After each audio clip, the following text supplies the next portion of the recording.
Hey, it's the Queer Gang. I've been gone for like 3 weeks. You're probably wondering why I haven't been here or posting videos. Well, that's because 3 weeks ago I had top surgery, and then I got back like in the middle of the week, and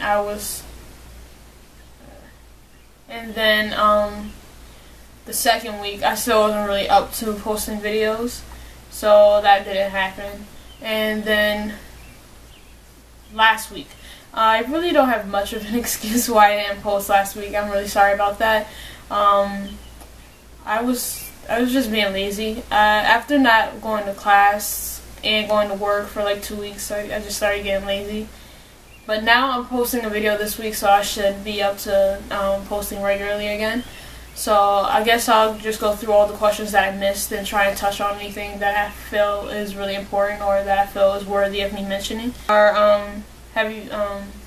I'll just post the question over here so you guys can read it. It's probably going to save me time. I actually still do feel ashamed of my identity. That's probably why I'm not really out to most of my family or friends. I walk a fine line of just being gender ambiguous. I think that's going to change. I'm probably going to be a little bit more forceful, especially with the name at least. I think that's going to be one thing that I'm going to be a little bit more forceful and direct with is having people call me by Noah instead of my birth name. I'm just not really ashamed so much as this I'm scared. I don't want to risk being one of those kids who unfortunately are assaulted or, if worse, murdered. So I'm quite paranoid, and I really would like to avoid being and putting in those positions.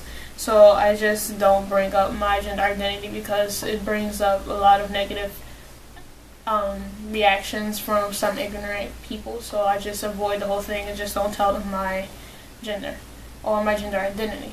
So how I deal with trying to overcome my feelings about my gender identity is I just try and hang out with people who are open and proud about their identity. I hope in hopes that it'll eventually rub off on me and I'll start becoming more comfortable with myself and not really giving a damn about other people and just living my life. Second week, however,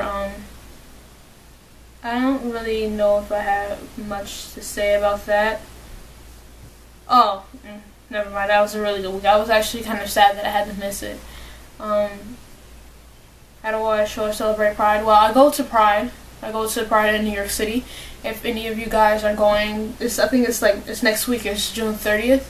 If any of you guys are going to NYC Pride in Manhattan, let me know. And if you want to meet up, I'm pretty cool with that. But if anything, just message me and tell me that you want to meet up, and I can add you on Facebook. I prefer to actually see who I'm meeting up with and speak with them ahead of time so that I could gauge whether or not I feel safe meeting up with them. But other ways that I like to celebrate Pride or show Pride is I wanted to go to Philly Trans Health Conference this year, but I had just had surgery. It was 13 days after I had surgery, and I was still wearing the compression vest, and I'm only 2.5 hours away driving from the conference, so it was very much possible for me to get there. And I had a little bit of money left over, but it was going to be a tight squeeze financially, and it probably would have drained me of everything that I have left over, since I wouldn't have been working for in 3 weeks. So I decided that probably wasn't the smartest thing to do and go this year and just work and save money and make sure, because next year there's no reason why I'm not going to Philly Trans Health Conference. That's the first thing I have planned on my schedule for next year is going to that conference. But as for going to a Pride parade and surviving it, any tips? I've only been to one, and that wasn't really as fun as I would have liked. I just went with a few kids from school, and we just went to the parade and then we went home. It wasn't as fun as I want. I would like to have an experience where I actually go out and hang out with friends and just have a party. But for the most part, when I went last year, my very first time, it was just standing there watching the parade, and then we went straight home. But tips: don't wear flip-flops, especially if you're going to the one in the big city. Wear some comfortable sneakers or something or I don't know, loafers or something. Just don't wear flip-flops because people will trample all over your feet. Bring a small bag to carry things in, but make sure you don't leave the bag anywhere. Don't leave your bags hanging all over the place because you will get robbed. Not speaking from personal experience, I just know people will rob you. Don't think people seem all nice over there and giddy and having fun, but there will be somebody who will try and rob you if the first chance that they get. So don't leave any of your stuff hanging around. Be smart if you are going to clubs. Don't take drinks from strangers. They probably you don't know them. They could slip a roofie. Knock on wood, but it's very possible they could slip a roofie in your drink, and something bad can happen. So be smart with who you take drinks from. Watch your drinks. Don't leave them hanging around at the bar or on your table unsupervised, because they could slip a roofie in your drink when you're not looking, and then take advantage of you afterwards. After you drink your drink again and it kicks in, they could take advantage of you. Single, best thing. I don't really know what's the worst. Well, the best thing about being queer is the community, obviously. That's the best thing about being queer. The worst thing is ignorance of people who sometimes, unfortunately, who are in the rest of the LGBT community. Their ignorance towards the trans community, but also just ignorance from society as a whole. That's just the worst thing. There's nothing really, I don't think there's anything wrong with being trans or LGBT. I just think that the rest of society finds something wrong with it, and it just makes our lives a lot harder and a lot more filled with obstacles.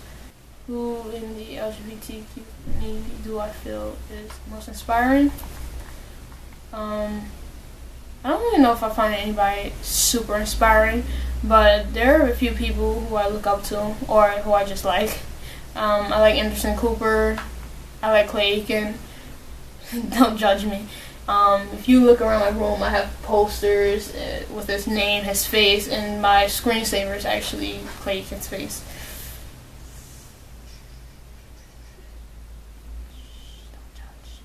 Who else? As for the trans community, I like Ryan Cassad. I think he's pretty inspiring. He does like a lot of what I would like to do, apart from the music industry, because I don't really think I have much talent in that department. But he does do a lot of activism, and that's really what I would like to do. Although I don't know if it will really be in the cards for me, but that is something that I would think I would enjoy doing. So that's who I really look up to. There's definitely a lot of other people who I'm not mentioning. So because there's too many, and this will be a really long video. So finally, the question for this week. So I just wanted to get all catch up so that there's nothing left in the air. It's not really many defining moments. Well, there's a few, like the first time I was exposed to gay culture. It wasn't really exposure. It was just one of my teachers that I had in first grade. A lot of kids thought that he was homosexual or gay because he was very flamboyant and whimsical. So I think, and I really liked him. That's one thing that really drove me to his flamboyance. And then I guess when I discovered that I was trans, like when I was 14 in 2008, that was a defining moment. I was watching Oprah and she was having a special on trans kids. There's not anything major that I feel happened in my life. I really don't know how to answer that last question. It's just saying representation that bothers you. Well, obviously media lacks representation. That kind of bothers me. I would love to be able to see more trans people on TV shows and movies, and not just in like make fun of them way, but just depicted as normal characters in a movie. That I would really enjoy that movie or show. I would like to see trans people, like musicians, Kim Petras. I really don't understand why is it that she's not bigger than what she is. She has a pretty sizable following on YouTube, but I wonder why is it that she hasn't gotten any bigger, like on the stage as like Justin Bieber or any other musicians, because I think she's really talented. I don't understand why she can't get any bigger than what she is right now. See you guys next week. I finally got around to posting a video, unlike last week. So I should be back to posting regularly. Sorry if this video happens to be really long and boring. I just wanted to catch up with all the videos that I've been missing, so I can just move on smooth sailing from here. Alright, see you guys later. Bye.